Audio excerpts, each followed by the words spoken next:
Good morning friends, brilliance academy पर आप सभी का स्वागत है। हम बात कर रहे थे हमारे चैप्टर नंबर 2 की, ठीक है, जिसका नाम क्या था, अम्ल, क्षारक और लवण। इससे पहले हमारे 13 लेक्चरर हो चुके हैं और उसमें हमने बात किया था लास्ट में एक क्वेश्चन में, ठीक है। क्वेश्चन क्या था हमारा कि क्या होगा यदि हम अम्ल को जल में डालें तो क्या होगा, H+ आयन प्राप्त होते हैं, और क्या होगा यदि हम क्षार को जल में डालें तो हमें क्या मिलेंगे, OH- आयन। आज हम बात करेंगे तनुकरण की, जो कि हमने हेडिंग डाल के छोड़ दी थी, ठीक है। तो आज किसकी बात करेंगे, तनुकरण। तनुकरण होता क्या है, तो हमारा ये जो अध्याय है ये कौन सा है, अध्याय है हमारा 2, ठीक है। इसका नाम क्या है, अम्ल, क्षारक तथा लवण। अम्ल, क्षारक तथा लवण। और कितने नंबर का है ये चैप्टर, 7 नंबर का। कितने नंबर का है ये, 7 नंबर का, ठीक है। कल हमने हेडिंग डाल के छोड़ दिया था, ठीक है, और हेडिंग क्या थी हमारी, तनुकरण। अब बात आती है तनुकरण क्या होता है, तो इसके बारे में हम चर्चा करते हैं। हम देखते हैं कि जब हम अम्ल या क्षार में पानी मिलाते हैं, क्या करते हैं, अम्ल या क्षार में पानी मिलाते हैं, तो जो अम्ल और क्षार होते हैं उसमें उपस्थित जो H+ आयन है और OH- आयन है, उनकी संख्या में क्या आ जाती है, कमी आ जाती है। जो पहले उपस्थित H+ आयन होते हैं और OH- आयन होते हैं, उनकी संख्या की तुलना में जब हम पानी मिला देते हैं तब जो H+ आयन और OH- आयन प्राप्त होते हैं उनकी संख्या में क्या होती है, कमी आ जाती है, जिससे हम उस विलयन को क्या कहेंगे, तनु विलयन कहेंगे, ठीक है। और ये जो प्रोसेस होगी उसे क्या कहेंगे, तनुकरण कहेंगे। इसे हम एक प्रैक्टिकल के द्वारा समझ सकते हैं। जैसे कि मान लेते हैं कि हमारे पास में एक बर्तन है, ठीक है, क्या हमारे पास में एक बर्तन है, इसमें हमने क्या किया, 1 लीटर HCl अम्ल लिया। क्या लिया हमने, 1 लीटर HCl अम्ल लिया। हमने क्या किया, इसमें 1 लीटर सांद्र लिया। क्या कहते हैं हम, सांद्र HCl का विलयन लिया, HCl लिया, ठीक है, HCl लिया। इसमें केवल क्या है, 1 लीटर HCl ही है, इसमें और कुछ भी नहीं है, तो इसमें क्या होंगे, H+ आयन होंगे। क्या होंगे, H+ आयन भी होंगे। लेकिन हम एक दूसरा पात्र लेते हैं और उस पात्र में क्या करते हैं, हम 1 लीटर जल भरते हैं। क्या करते हैं, 1 लीटर जल लेते हैं और उसी में 1 लीटर क्या लेंगे, सांद्र HCl। दोनों को अच्छे से मिलाने पर जो विलयन तैयार होगा उसका हम क्या लेंगे, 1 लीटर लेंगे, ठीक है। तो इसमें हमारे पास में क्या होगा, H2O होगा प्लस HCl होगा। इन दोनों का हमारे पास में क्या होगा, 1 लीटर विलयन होगा। 1 लीटर HCl भी है इसमें और H2O भी है, इन दोनों का क्या होगा, विलयन होगा। तो देखिए इसमें भी क्या होंगे, हमें H+ आयन प्राप्त होंगे। क्या होंगे, H+ आयन प्राप्त होंगे। लेकिन इसी में इसमें केवल और केवल क्या है, HCl है, इसलिए इसमें क्या होंगे, H+ आयनों की संख्या क्या होगी, ज़्यादा होगी। क्या होगी, H+ आयनों की संख्या ज़्यादा होगी, ठीक है। जबकि इसमें HCl के साथ में क्या है, जल है, इसलिए इसमें H+ आयनों की संख्या क्या होगी, कम हो जाएगी। H+ आयनों की संख्या क्या होगी, कम हो जाएगी। अगर हम यही प्रैक्टिकल क्षार के साथ करें, क्षारक लेके करें, तो वहाँ पे क्या हो जाएगा, OH आयनों की संख्या क्या हो जाएगी, OH- आयनों की संख्या अधिक हो जाएगी, और यहाँ पे क्या हो जाएगा, OH- आयनों की संख्या कम हो जाएगी। तो हमने देखा कि जब हम अम्ल या क्षारक में क्या करते हैं, पानी मिलाते हैं, तो उसमें उपस्थित जो 1 लीटर विलयन होगा उसमें उपस्थित आयनों की संख्या में क्या आती है, कमी आती है। इसी को हम क्या कहेंगे, तनु विलयन, ठीक है, क्या कहेंगे, तनु विलयन। और यह प्रोसेस क्या कहलाती है, तनुकरण, ठीक है। तो इसमें H+ आयनों की संख्या अधिक है, इसलिए ये कैसा विलयन कहलाएगा, सांद्र विलयन, ठीक है, कैसा है ये? सांद्र विलयन। जबकि इसमें क्या है? जल भी है, इसलिए हम क्या कहेंगे? तनु विलयन। क्या कहेंगे इसे? तनु विलयन। अब हमें इसी बात को शब्दों के रूप में लिखना है, ठीक है? क्या करना है हमें? शब्दों के रूप में लिखना है। ये आपको समझ में आ गया होगा। अब हम इसे नोट करते हैं।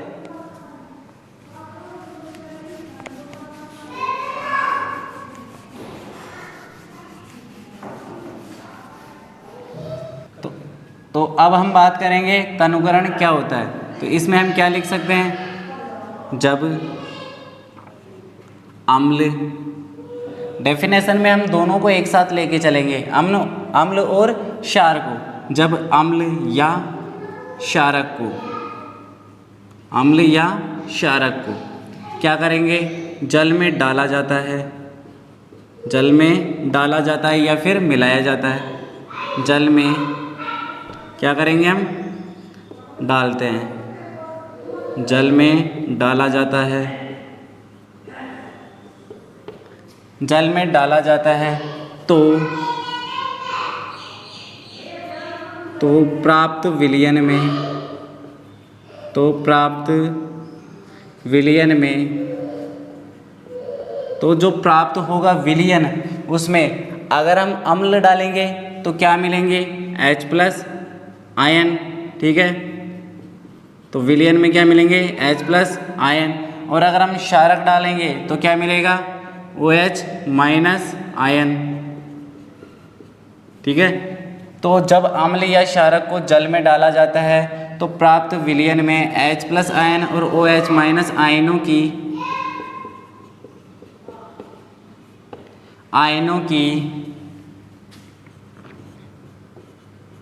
संख्या में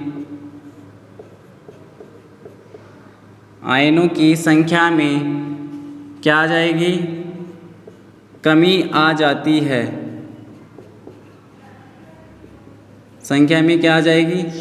कमी आ जाएगी, ठीक है?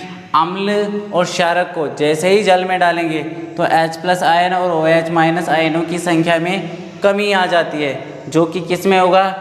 1 लीटर विलयन में, या फिर हम उसे क्या कह सकते हैं? 1 इकाई आयतन, ठीक है? 1 इकाई आयतन। अगर हम 1 इकाई आयतन लेते हैं जिसकी लंबाई, चौड़ाई, ऊंचाई कितनी होती है? 1 सेंटीमीटर या 1 मीटर होती है, ठीक है? तो अगर हम उसमें अम्ल और क्षारक को जल में डालेंगे तो उनकी संख्या में क्या आ जाएगी? कमी। किसकी संख्या में? H+ आयन और OH- आयन, ठीक है? तो संख्या में कमी आ जाती है, जो कि इकाई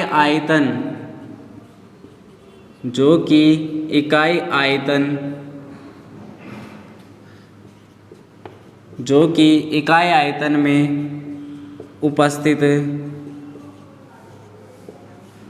होते हैं, ठीक है? कैसे? जब हम अम्ल लेते हैं या फिर क्षारक, इन दोनों में से कोई भी एक टाइम पर उसको अगर हम जल में डालेंगे तो क्या होगा? हमें विलयन प्राप्त होगा। विलयन में अगर हम अम्ल डालते हैं तो H+ आयन प्राप्त होगा, क्षारक डालेंगे तो OH- आयन प्राप्त होगा। जैसे ही हम इसे जल में डालेंगे तो क्या होगा? इनकी संख्या में कमी आ जाती है। और जो हमें बात कर रहे हैं वो किसकी करेंगे? इकाई आयतन को लेकर चलेंगे, ठीक है? उसमें क्या होगा? आयनों की संख्या में कमी आ जाएगी। यही क्या होगा? जो प्राप्त विलयन होगा कैसा होगा? तनु।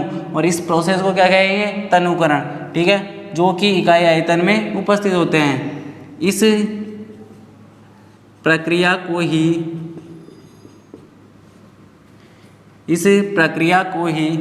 देखिए, अगर इकाई आयतन है, आयनों की संख्या में कमी आ गई तो ये विलयन कैसा होगा? तनु होगा, ठीक है? तो हम इसमें ये बात भी लिख सकते हैं, इससे प्राप्त विलयन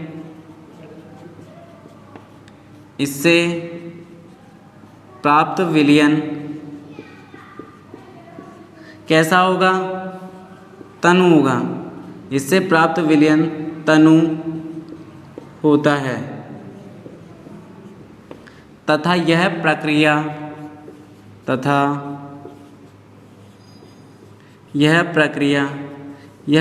क्या कहलाएगी? तनुकरण।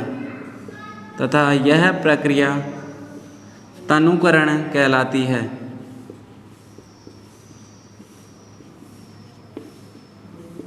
ठीक है, हमने यही आपको उस प्रैक्टिकल जो करके दिखाया है बोर्ड पे उसमें हमने बताया था। ठीक है, देखिए हम एक पात्र लेंगे। ठीक है, एक पात्र लेंगे, उस पात्र में हम क्या लेंगे, जो अम्ल या क्षारक का विलयन होगा, क्या होगा, अम्ल और क्षारक का विलयन होगा, उसका कितना लेंगे, इकाई आयतन लेंगे। ठीक है, इकाई आयतन लेंगे, यानी कि हम 1 लीटर ले सकते हैं। उस 1 लीटर आयतन में क्या देखेंगे हम, H+ आयन और OH- आयन देखेंगे। अगर हम शुद्ध अम्ल देखते हैं, केवल और केवल अम्ल देखते हैं, उसमें अगर हम जल नहीं डालते हैं तो जो अम्ल होगा उसके 1 लीटर विलयन में उपस्थित जो H+ आयन होंगे उनकी संख्या क्या होगी, ज़्यादा होगी। लेकिन जब वो 1 लीटर अम्ल को 1 लीटर जल में मिला दे और दोनों को मिलाने के बाद में उनमें से 1 लीटर निकाला जाए पानी और अम्ल के मिश्रण में से, तो क्या होगा, उसमें जो अम्ल है उसमें उपस्थित H+ आयनों की संख्या क्या हो जाएगी, 1 लीटर आयतन में कम हो जाएगी। तो वो विलयन क्या कहलाएगा, तनु विलयन कहलाएगा। ठीक है, कैसा कहलाएगा, तनु विलयन कहलाएगा। और यह प्रोसेस क्या कहलाएगी, तनुकरण कहलाएगी। अगर हम इसे एक एग्जाम्पल के जरिए समझना चाहें तो हम देख सकते हैं। ठीक है, एग्जाम्पल हमारा क्या है, हमने क्या किया, 1 लीटर HCl लिया। क्या लिया हमने, 1 लीटर HCl लिया। अगर HCl हमने लिया तो केवल और केवल HCl है। इसमें क्या होगा, सांद्र है, इसलिए इसमें क्या होगा, H+ आयन, H+ आयनों की संख्या क्या होगी, इसमें H+ आयन की संख्या अधिक है। ठीक है, लेकिन अगर हम क्या करते हैं, 1 लीटर, क्या करते हैं हम, 1 लीटर तो हम H2O ले लेते हैं और इसी में हम क्या करते हैं, 1 लीटर HCl ले लेते हैं। इन दोनों को मिलाने पर हमारे पास में क्या हो जाएगा, 2 लीटर विलयन मिल जाएगा। लेकिन उस 2 लीटर में से क्या करेंगे हम, 1 लीटर ही लेंगे। ठीक है, 1 लीटर लेंगे जिसमें क्या क्या होगा, HCl + H2O।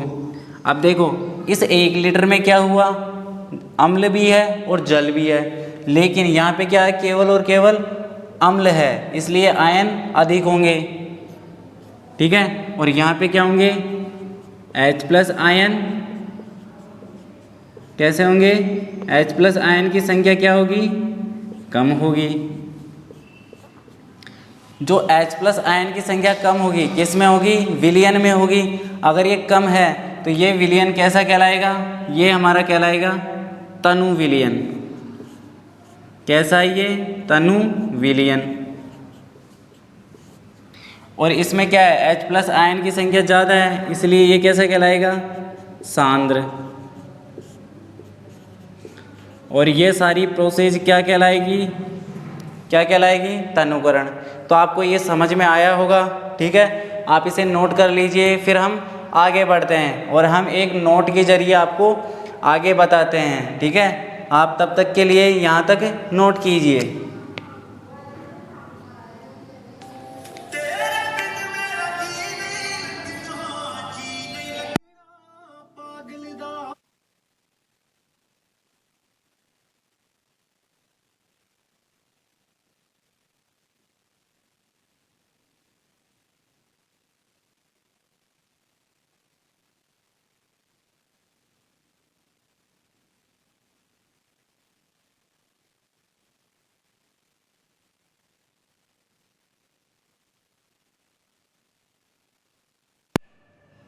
ठीक है बच्चों, तो आपने इसे नोट कर लिया होगा।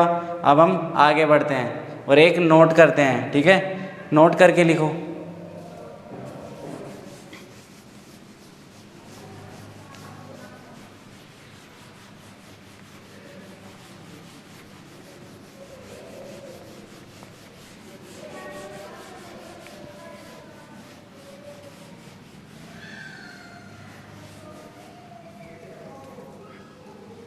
नोट करके लिखो। हमें पता है कि विद्युत धारा के चालन के लिए किसकी आवश्यकता होती है, आवेशों की। ठीक है, किसकी आवश्यकता होती है, आवेशों की। और हमने देखा कि जो अम्लीय या क्षारीय विलयन होता है उसमें क्या होते हैं H+ आयन और OH- आयन। अगर ये दोनों आयन है विलयन में तो ये आयन क्या करेंगे, विद्युत धारा का चालन करेंगे। ठीक है, तो हम क्या लिख सकते हैं, ठीक है, तो हम कह सकते हैं अम्लीय तथा क्षारीय, अम्लीय तथा क्षारीय दोनों ही विलयन में, दोनों ही प्रकार के विलयनों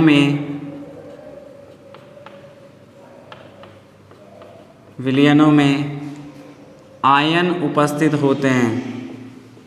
आयन में क्या क्या होंगे हमारे पास में, H+ आयन या फिर OH- आयन, दोनों ही प्रकार के विलयनों में आयन उपस्थित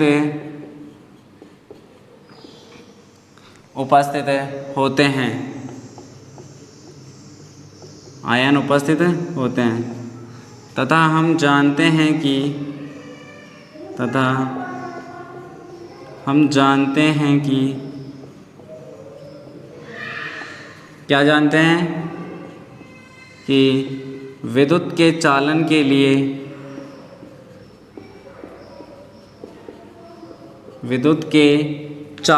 लिए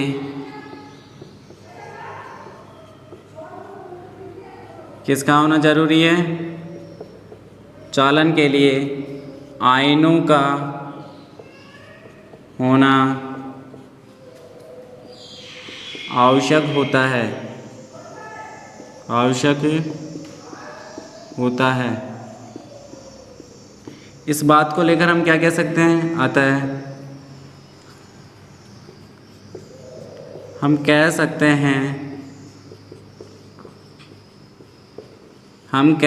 हैं कि अम्लीय तथा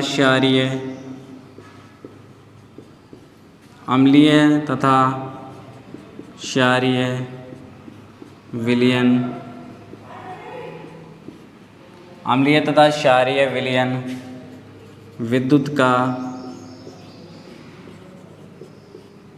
क्या करेंगे, चालन करते हैं। इसका मतलब ये है कि अगर हम अम्लीय विलयन लें और अगर हम क्षारीय विलयन लें तो दोनों में ही आयनों की उपस्थिति होने के कारण क्या करेंगे, ये विद्युत का प्रवाह करेंगे, ये विद्युत को जाने देंगे। तो बच्चों आप इसे नोट कीजिए जल्दी, फिर हम आगे बढ़ते हैं। ठीक है, आप इसे नोट कीजिए।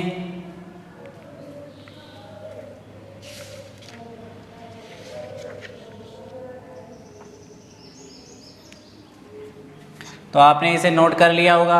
अब हम आगे बढ़ते हैं और आगे हमारा टॉपिक क्या है, पीएच। हमने पिछले लेक्चर में हमने देखा था कि अम्ल और क्षार के जो प्रबलता का है मापन किसके द्वारा किया जाता है, उनकी पीएच के आधार पर। तो अब हमारा जो अगला टॉपिक है वो क्या है, पीएच है। ठीक है, क्या है, पीएच। तो हमारा जो टॉपिक है वो क्या है, पीएच स्केल। सबसे पहले तो हम ये देखेंगे कि पीएच स्केल क्या होता है। तो पीएच स्केल में हम देखेंगे कि जो H+ आयन होते हैं, ठीक है, किसी भी विलयन में जो उपस्थित हाइड्रोजन आयन होते हैं, ठीक है, H+ आयन है, उनकी सांद्रता ज्ञात करने के लिए हम एक स्केल का विकास करते हैं। किसी विलयन में उपस्थित H+ आयनों की सांद्रता का पता लगाने के लिए हम एक स्केल का विकास करते हैं या फिर बनाते हैं। उस स्केल को ही क्या कहते हैं, पीएच स्केल कहते हैं। लेकिन हमें तो विलयन की पीएच ज्ञात करनी है, ये तो पीएच स्केल है। तो पीएच किसे कहते हैं, तो किसी विलयन में उपस्थित हाइड्रोजन जो आयन होते हैं उनकी सांद्रता का ऋणात्मक लोगेरिथम क्या कहलाता है, पीएच कहलाता है। क्या कहलाता है, पीएच कहलाता है। तो पहले हम बात करेंगे पीएच स्केल की। ठीक है, तो हम इसमें लिख सकते हैं एक ऐसा इसका स्केल जिसकी सहायता से विलयन में उपस्थित हाइड्रोजन आयनों की सांद्रता पता लगाई जाती है। ठीक है, एक ऐसा स्केल क्या कर सकते हैं, कैसा है ये, तो हम लिख सकते हैं इसके बारे में, किसी विलयन में उपस्थित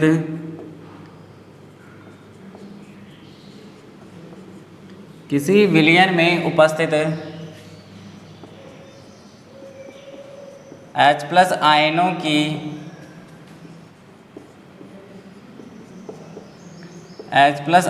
की सांद्रता का पता लगाने के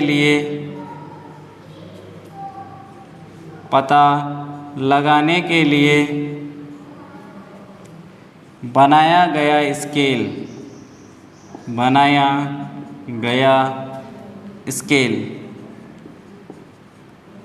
क्या कहलाता है? pH स्केल कहलाता है।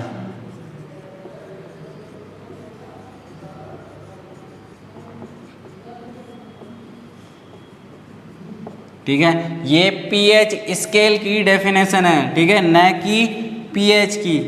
किसी विलयन में उपस्थित हाइड्रोजन आयनों की सांद्रता का पता लगाने के लिए, ठीक है, जिस स्केल का उपयोग किया जाता है उसे क्या कहते हैं? pH स्केल कहते हैं। क्या कहते हैं?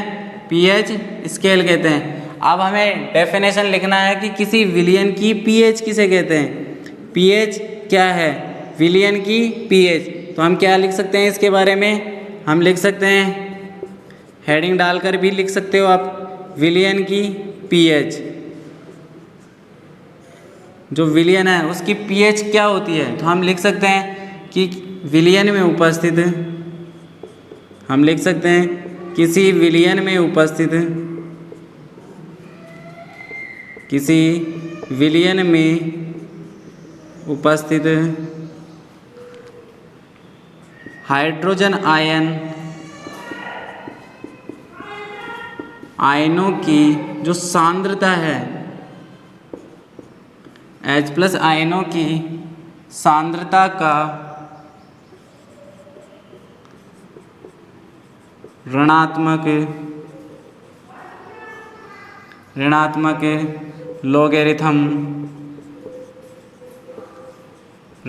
लोगेरिथम ही क्या कहलाता है? pH कहलाता है। उस विलयन का क्या कहलाता है? pH कहलाता है। किसी विलयन में उपस्थित H+ आयनों की सांद्रता का ऋणात्मक लोगेरिथम ही pH कहलाता है। अर्थात इस बात को हम कैसे लिख सकते हैं? हमारे पास क्या होगा? विलयन होगा, विलयन में H+ आयन होंगे और सांद्रता को कैसे लिखा जाता है? ब्रैकेट के द्वारा। तो किसी विलयन में उपस्थित H+ आयनों की सांद्रता का क्या होगा? लोगेरिथम, लोग लगा दिया, कैसा है? ऋणात्मक। वही क्या कहलाएगा? उस विलयन का pH कहलाएगा। ठीक है, तो ये हमारा क्या हो गया? pH हो गया। ठीक है, अब हम देखते हैं कि यहाँ जो P है वो किसका क्या कहते हैं इसे? P है जर्मन शब्द। क्या है? जर्मन शब्द। P है पुषांश। ठीक है, क्या है ये? पुषांश। किससे? P किसको डिनोट करता है? पुषांश को डिनोट करता है। ठीक है, पुषांश क्या है? एक जर्मन शब्द है पुषांश, जिसका अर्थ क्या होता है? शक्ति। और यहाँ पे H तो आपको पता ही होगा, हाइड्रोजन आयन। ठीक है, तो हाइड्रोजन आयन की शक्ति को व्यक्त करता है pH। ठीक है, तो आपको ये समझ में आया होगा। यह हमने बात की pH स्केल किसे कहते हैं, pH विलयन की pH क्या होती है। अब हम आगे बढ़ेंगे और आगे हम बात करेंगे कि जो pH स्केल होता है, क्या? pH scale. ठीक है, उसमें हम कहाँ से कहाँ तक किसी अम्ल या क्षार की pH ज्ञात कर सकते हैं। ठीक है, और हम स्केल भी बनाएंगे। ये हमने आपको बताया कि स्केल और विलयन की pH ये दोनों बातें अलग अलग है। ठीक है, तो आप इसे नोट कर लीजिए, फिर हम आगे बढ़ते हैं। आप वीडियो को रोककर भी नोट कर सकते हैं। ठीक है, अगर आप नहीं उतार पाते हो तो वीडियो को रोक दीजिए बीच में और फिर आप उतार लीजिए। अब हम आगे बढ़ते हैं।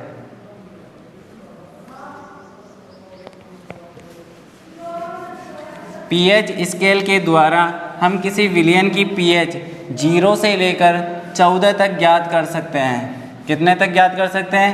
0 से लेकर 14 तक, जिसको हम स्केल के द्वारा भी दिखा सकेंगे। ठीक है, आगे हम बताते हैं उसके बारे में।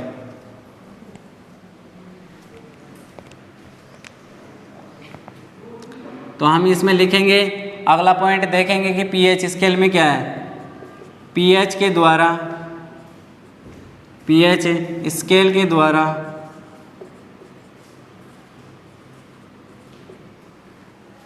पीएच स्केल के द्वारा, ठीक है। तो देखो पीएच स्केल के द्वारा अगर हम बात करें तो कहाँ तक ज्ञात करेंगे हम, 0 से लेकर 14 तक की पीएच ज्ञात करेंगे, ठीक है। इसी के आधार पर हम बताएंगे कि कोई जो रासायनिक विलयन है, ठीक है, वो प्रबल है या फिर दुर्बल है। लेकिन आज के लेक्चर में हम इतना ही रखेंगे, इससे आगे हम अगले लेक्चर में बात करेंगे। तब तक के लिए आप बने रहिए और आप रिवाइज कीजिए। आप हमारे वीडियो को देख पाएँ इसके लिए चैनल को सब्सक्राइब करें और लाइक करें, साथ ही बेल आइकन के भी बटन को दबाएं। आज के लिए इतना ही, धन्यवाद। राधे राधे, जय श्री कृष्ण।